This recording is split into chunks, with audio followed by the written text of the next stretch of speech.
Book tropes. All books have them. Even the most popular ones have at least one or two. As a writer, it is important to know these tropes so you can switch them up to make your story more unique. Hey everyone, I'm Mrs. Ford, and today we're going to learn about the book tropes in the fantasy genre. Now before we get started, we must ask ourselves what exactly is a book trope.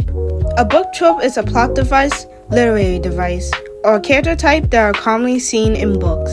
An example of these would be the strong female character or a talking animal. I researched and found over 50 book tropes in the fantasy genre alone. So sit down, grab a snack, and let's get into it. The first and the most well-known trope out there is the chosen one, which is a character born or chosen to save the world or society. An example of this would be Harry Potter from the Harry Potter series and Percy Jackson from Percy Jackson and the Olympians.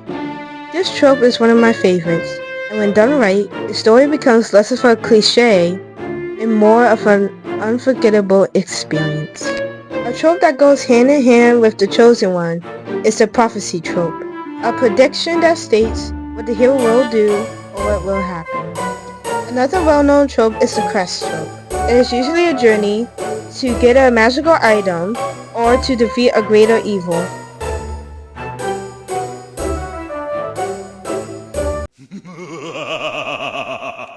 The evil overlord trope is a character who is pure evil, who lives in a wasteland, and is obsessed with world domination. An example of this would be The White Witch for The Lion, the Witch, and the Wardrobe by C.S. Lewis. I have seen this trope many times, but none of them are as memorable as Thanos from Avengers, Infinity Wars, and Endgame.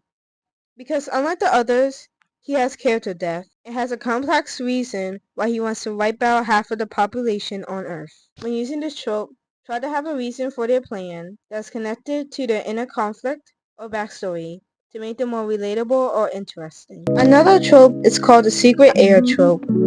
This character is usually an orphan raised in a poor house who finds out that they're royalty.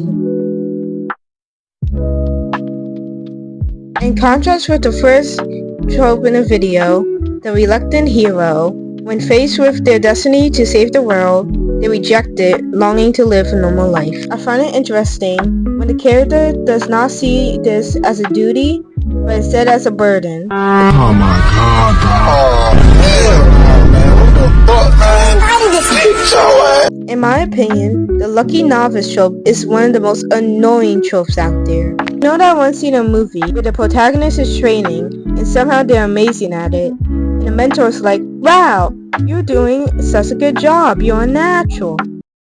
That's the novice trope. The only way I can think of using this trope is if you also use the amnesia trope. Because when this happens, when they're training, they can remember something from the past, and when they succeed, they can say that it's just a reflex. Not only does this make the story more believable, but it keeps the reader interested in learning more about your character. Speaking of the mentor is a trope itself. I mean, do I really have to explain this one? Just think Obi-Wan Kenobi or Yoda from Star Wars. Another common trope is here comes the cavalry trick. It's when the main character is surrounded by his worst enemies. But look, here comes the army ready to fight. I gotta be honest with you, I'm a little biased with this trope because I grew up on it when I was little, so I automatically love it when I see it. Of course I want there to be reason though, like maybe a character we thought we died or turned to the dark side, but actually went away to get help. That always brings me to tears. But I can think of one example that does not need an explanation. Avengers!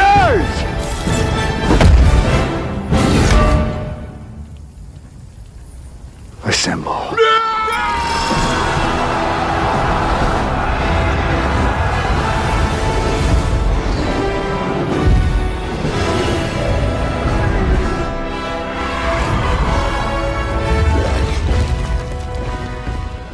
Now that was a few of many tropes that I found in the fantasy genre. Comment below if you'd like to learn more.